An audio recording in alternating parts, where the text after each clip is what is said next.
depannya takutnya ayah di mana nonton film di kamar nggak enak. Iya juga ya. Nah, itu yang harus Film kita apa, Pak? film dakwah. Oh gitu.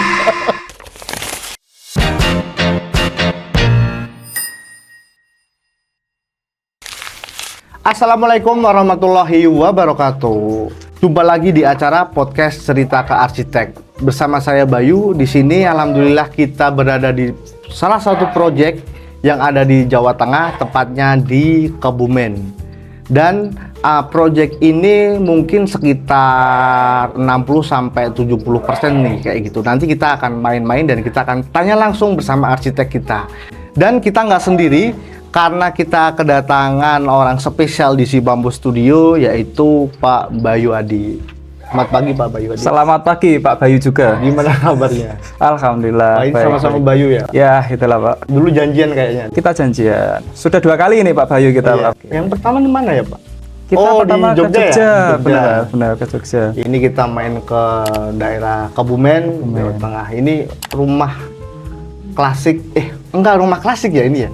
Lebih ke modern Pak Bayu. Modern, tapi lebih ke arah tropis. Oh gitu. Satu lantai ya ini ya? Satu lantai. Oke, nanti kita akan ngobrol-ngobrol bareng sama Pak Bayu. Ini rumah modern satu lantai yang ada di Kebumen, Jawa Tengah. Pak Bayu ini sudah siap menjawab pertanyaan-pertanyaan. Kita ngobrol santai aja. Siap. Tentunya teman-teman tim kreatifnya Si Bambu itu sudah mempersiapkan pertanyaan yang agak-agak sulit. Wah, berat ini Pak Bayu nih.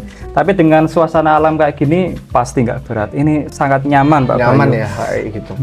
Ini pertanyaan yang mungkin jarang kita tanyakan sebab rumah ini itu berada di kampung halaman nih. Ini lokasinya di desa, suasananya masih sejuk banget, rindang banget, dan tentunya banyak suara-suara hewan. Ada kambing, sapi, ada ayam juga. Mungkin kalau dengar suaranya lah itu kita ada di desa. Pak Bayu, pertanyaan pertama nih.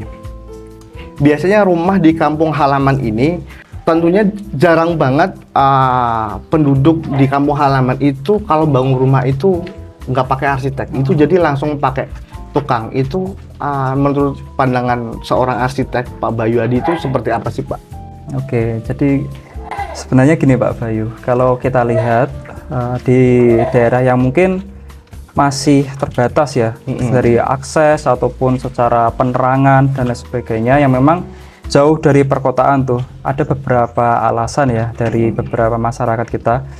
Yang pertama pasti akses. Akses ya? Saat kita berangkat, saat pembangunan dimulai, pastinya untuk arsitek dan kontraktor memastikan bahwa nanti mobilitas untuk material betul, dan lain sebagainya. Dan yang kedua, yang paling penting adalah sebenarnya bangunan-bangunan ini yang banyak di pedesaan khususnya itu belum mengetahui pentingnya peran arsitek gitu. Oh iya juga ya, betul. Jadi sebenarnya rumah-rumah di desa pun yang meskipun rumah yang sederhana dan sebagainya harusnya sudah mulai memahami apa fungsi dan kebaikan jika kita menggunakan dari biro atau konsultan arsitek. Jadi sebenarnya kenapa kok arsitek dibutuhkan? Itu adalah salah satu dan yang paling utama adalah menyelesaikan masalah Pak Bayu. Menyelesaikan masalah ya. Jadi kita sudah menempuh beberapa pendidikan ya dan kita juga melewati beberapa pengalaman tentunya. Meskipun di pedesaan juga sudah ada yang biasanya dipakai baik dari segi struktur, material dan sebagainya. Tentunya di zaman sekarang kan banyak inovasi itu Pak Bayu. Iya, betul, baik dari segi material yang memang sustainable dan ramah alam tapi memang bisa long lasting. Nah, seperti itu. Kemudian memang di beberapa pedesaan ada rumah-rumah yang sudah menerapkan ya sirkulasi yang baik tuh. Jadi udara masuk, kita biasanya kalau ke rumah nenek kan enak tuh, udaranya angin baik. Nah itu juga sebenarnya ada teorinya Pak Bayu. Jadi memang di sana kita lebih perdalam lagi, pertajam lagi, sehingga memang saat kita implementasikan di desain itu bisa lebih optimal dan memang ada datanya. Gitu. Jadi rumah yang di desa, di kampung halaman itu sebenarnya itu ada potensi jika desain arsitektural itu diimplementasikan di kampung halaman ya. Benar sekali Pak Bayu. Itu lebih ada nyawanya kan, karena biasanya bisa dikombin antara kultur daerahnya di situ juga ya biasanya ya kayak gitu kan. Jadi kelebihannya ini juga Pak Bayu. Jadi saat kita menggunakan arsitek atau yang memang sudah menempuh beberapa pengalaman di bidang arsitektural, kita biasanya memang lebih peka terhadap kontekstual desain Pak Bayu. Jadi terhadap bagaimana rumah itu selaras dengan lingkungan sekitar, kemudian dengan penggunanya juga. Jadi rumah itu nggak hanya berdiri sendiri tuh, nggak peduli kanan kirinya apa, kadang-kadang malah sampai mengganggu tetangga saat sudah terjadi, atau mungkin malah potensi alam, misalkan ada pemandangan bagus nih kayak di sekitar sini kan, wah itu kan bagus banget. Itu sayang banget kalau kita nggak expose di dalam rumah merasakan pemandangan tersebut. Nah, salah satunya seperti itu Pak Bayu, atau bahkan bisa ke ranah energi. Nah, misalkan kalau rumah itu sudah memiliki bukaan atau penghawaan yang optimal, kenapa kok harus menggunakan bukaan buatan seperti penghawaan buatan seperti di kota? Kecuali kalau memang di kota kan cukup panas mungkin ya. Kalau di alam ya kita sebaik mungkin memaksimalkan keadaan alam sih Pak Bayu. Karena itu potensi yang memang nggak ada duanya Pak Bayu. Dan yang bisa memikirkan itu arsitek ya. Ya, arsitek tukang kan nggak bikin sampai situ. Ya, kan? Arsitek, dan yang lebih tepatnya kita berkolaborasi dengan pengalaman dari penggunanya. Pemiliknya. Jadi mereka sebenarnya lebih bisa merasakan dan mengalami hal tersebut, dan kita akan kolaborasi untuk mewujudkan rumah yang memang berhasil secara penghawaan, kemudian udara, kemudian dari pencahayaan gitu. Menarik untuk kita selidiki lagi nih, seperti apa sih rumah di kampung halaman, tentunya di desa. Salah satu contohnya adalah rumah ini. Ini kalau di YouTube Si Bambo adalah rumah pawon. Nah, teman-teman rekan Si Bambo pasti yang setia nonton YouTube-nya Si Bambo Studio pasti tahu nih rumah pawon ini.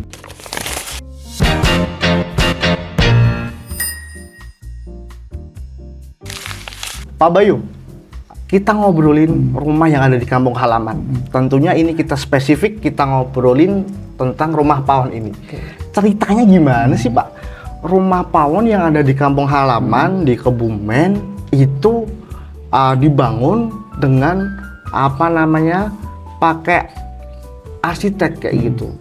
Tentunya kan pemilik rumah ini kan mempertimbangkan nih langsung tukang atau arsitek dulu kayak gitu kan. Ini ceritanya itu seperti apa sih sehingga rumah ini bisa terbangun seperti ini? Jadi secara garis besar Pak Bayu, jadi untuk rumah ini sebenarnya adalah rumah sebagai hadiah ya. Hadiah berbakti istilahnya. Hadiah berbakti. Nah, iya. Keren ini baru Pak dengar Bayu. Hadiah berbakti. Jadi sebenarnya rumah ini dimulai dari masa lalu ya Pak Bayu ya. Jadi memang rumah ini dulunya adalah area yang digunakan oleh orang tua sang pengguna saat masa kecilnya. Secara historinya di situ ya Pak Bayu. Jadi memang di sana sang owner ya ingin mewujudkan bahwa perasaan-perasaan itulah intinya puncak masa kenangan yang ingin diwujudkan kembali saat dewasa. Jadi bagaimana saat pulang ke kampung, sang owner dan sang keluarga besar bisa merasakan kenyamanan tersebut dengan ditambah kenyamanan yang lebih optimal dalam sebuah bentuk rumah yang baru. Nah, itu gimana Pak? Arsitek itu bisa mewujudkan itu? Di kampung halaman itu terasa nyaman, kemudian energinya dapat kan karena suasananya. Itu gimana? Arsitek gimana Pak? Jadi kalau dari segi ini ya, kita pasti menyentuh perasaan dari dulu ya sang ini owner ya. Dan untuk siapa sih rumah ini dibangun. Oh iya, nanti yang tinggal siapa di sini itu yang paling penting dipikirkan juga ya. Jadi memang karena ini adalah namanya rumah pawon ya. Omah pawon ya kalau di Jawa. Jadi memang diperuntukkan sebenarnya sebagai hadiah untuk orang tuanya. Jadi orang tuanya memang sehari-hari berada di area yang cukup jauh dari perkotaan Pak Bayu. Jadi memang dari sang anak, memang sang owner ya, itu pernah mengajak untuk coba kita hidup bareng di kota. Tapi ternyata perasaan kenyamanan di area yang sunyi, yang penuh dengan alam itu tidak bisa tergantikan Pak Bayu.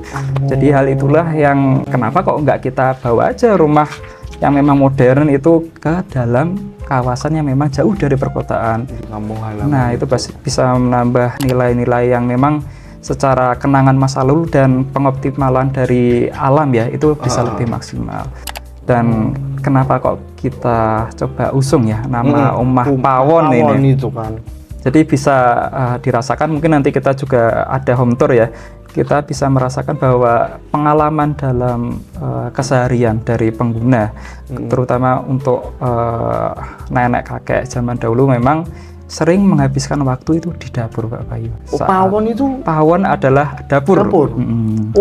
Arti dari pawon. Jadi memang kita angkat tuh apa sih makna rumah yang memang bisa merasakan kehangatan tuh, keluarga bisa kumpul bareng, kemudian bisa beraktivitas dan menghidupkan kenangan-kenangan itu, Pak. Oh, jadi pemilik rumah ini, si anak ini punya histori yang kental dan kuat itu malah di pawon, di dapur itu ya. Sehingga arsitek itu mengedepankan pawon itu sampai jadi rumah. Nama rumah kan? Nama rumah. Jadi memang kalau kita flashback mungkin Pak Bayu pas zaman kecil tuh ya, pas lebaran itu kan kita masak-masak bareng itu sama keluarga besar, paling yang kan? Bauka ya itu sampai keluarga-keluarga dari luar kota pun kumpul tuh ke rumah nenek itu. Nah, kita bisa diskusi, bisa buat masakan bareng yang nanti juga akan dimakan bersama-sama. Jadi rumah ini sebenarnya rumah yang cukup simpel, Pak Bayu.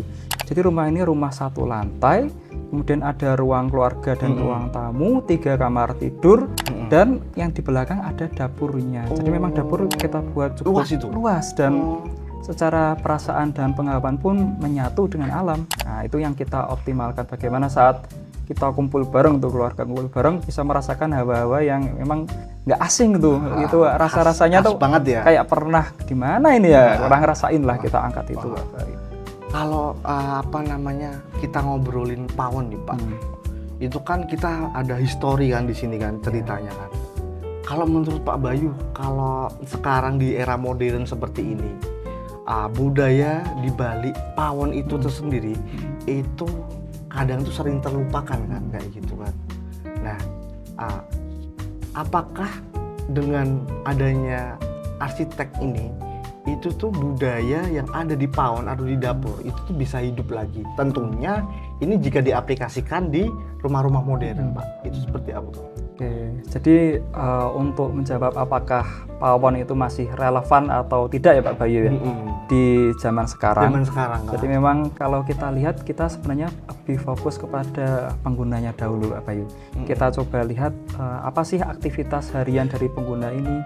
Jadi misalkan kita bisa angkat tuh latar belakang keseharian dari penggunanya, misalkan dari sang suami bekerja seperti apa, ibu seperti apa, kemudian anak-anak, apakah dalam satu keluarga ini menghabiskan banyak waktu luang di rumah, ataupun hanya mungkin rumah hanya sebagai tempat singgah gitu sih Pak Bayu.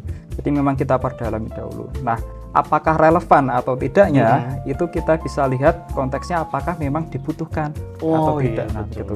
Kalau dilihat memang di zaman sekarang ya yang memang serba cepat, ada antar cepat, makanan cepat, yang memang diantar sampai ke rumah dan lain sebagainya, itu kan bisa dilihat bahwa kadang-kadang fungsi pawon ini tidak sebegitu pentingnya Pak Bayu. Nah itu, tapi kadang-kadang pula ada keluarga yang memang hobinya memasak bahkan. Nah, sang istri itu nggak bisa diem atau pas merasakan masakan-masakan dari yang bisa membantu masak di rumah, mbak-mbak di rumah itu kok rasanya kurang pas. Ada kurang. Nah itu kan biasanya memang harus turun langsung itu sang istri. Nah itu ada tes di situ sih Pak Bayu.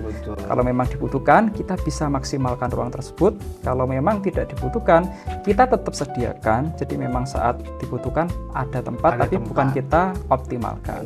Gitu Pak Bayu. Apalagi yang mungkin istri-istri yang suka masakin suaminya. Jadi begitu suaminya pulang, sudah ada hidangan spesial untuk suami.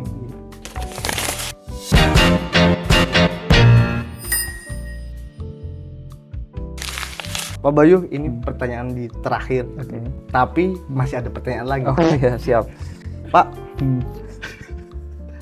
ngobrolin soal pawon dapur, sebenarnya ruang kayak pawon ini itu tuh bisa jadi jiwanya rumah atau ruhnya rumah, sehingga rumah itu layak untuk hidup. Karena memang kalau rumah kan hanya bangunan biasa. Tapi biar bisa hidup itu apakah bisa dari pawon? Oke. Mungkin ini jawaban subjektif ya dari Ya, saya, betul, Pak betul. Bayu. Jawabannya adalah bisa, Pak Bayu. Kenapa itu, Pak? Nah, ini Pak Bayu. Spill dikit. Kenapa saya jawab bisa ya Pak Bayu? Karena suatu fungsi rumah yang memang penting dan sering dilupakan zaman sekarang adalah sebenarnya interaksi di dalamnya, Pak Bayu. Nah, kadang-kadang kita merasakan tuh ada rumah yang cukup mewah, besar, tapi yang tidak terasa adalah menjauhkan penggunanya, Pak Bayu. Malah rumah besar itu Rumah menjauhkan besar penggunanya. menjauhkan Oh, misal analoginya nih gini. Kita pulang kerja, anak pulang sekolah, udah masuk ke kamar masing-masing. Masuk ke kamar. Interaksinya hilang. Interaksi hilang, bahkan Oh, iya, di betul. kamar ditambah tuh konsol gaming, PC gaming, ataupun Oh, iya, ada TV yang besar banget, berapa inch. Oh. Jadi si anak-anak juga semakin merasa bahwa kamar itu adalah ruangan terbaik di dalam rumah. Padahal sesungguhnya rumah adalah fungsi keluarga, fungsi itu, interaksi, interaksi itu. dan mendekatkan apa yang ada di dalamnya itu, Pak. Saling cerita Saling anak cerita. dengan orang tuanya. Saat makan bisa Oh, iya, menjabarkan betul, hari betul. ini keluh kesahnya. Nah, itu adalah impian sebenarnya dari berhasilnya sebuah rumah. sebuah rumah. Misal nih apa namanya si ayah nih bapak di pekerjaannya lagi padat banget, Wah, kemudian pulang ke rumah fresh. Fresh. Itu karena fungsi rumahnya Karena kebentuk fungsi itu rumah ya. kebentuk, bisa ngobrol Interaksinya sama itu. anak. Kadang-kadang bisa cerita anaknya di sekolah dapat prestasi apa. Prestasi itu. Nah, kalau itu tidak disediakan, Pak Bayu, malah terasa anak ini merasa hidup sendiri, Pak Bayu. Dan interaksi antara hubungan orang tua dan anak kurang maksimal. Di dalam konteks ini kita kembali ke dapur. Oh, Nah, gitu. dapur sebenarnya di masa dulu adalah sebuah area yang memang menjadikan area rumah itu interaksi maksimal. maksimal. Karena saat dalam memasak tuh Pak Bayu, sang ibu bisa memotong-motong. Sang anak yang satunya bisa membantu membawakan buah-buahan betul atau juga sayur-sayuran. ya. Sang ayah mulai memasukkan untuk arang dan lain sebagainya. Di situ terjadi interaksi. Interaksi di situ Kenapa kok ya. kita jarang lihat orang-orang zaman dulu itu pusing banget atau berantem? Karena itu ada ya. ruang interaksi, Pak Fungsi Bayu. rumahnya dapat. Fungsi rumah dapat. Setiap rumah punya ceritanya. Setiap rumah ada juga ceritanya. dapat. Benar, Pak Bayu. Oh iya, jadi aku juga keinget. Biasanya kan kalau kita pulang desa nih waktu lebaran itu, kita nyari ibu atau nyari nenek gitu. Nenek kemana ya? Itu di dapur. Pasti Benar, gitu ya, Pak Pak. Bayu. Ya, betul juga ya. Kalau nanti kedepannya takutnya ayah di mana nonton film di kamar nggak enak, Oh iya Pak Bayu. juga ya. Nah, itu yang harus Film kita apa, Pak? film dakwah. Oh iya. Jadi memang kita harus kembalikan nuansa-nuansa kehangatan sebenarnya. Kehangatan. Itu sebenarnya salah satu fungsi arsitek. Kita kembali ke situ.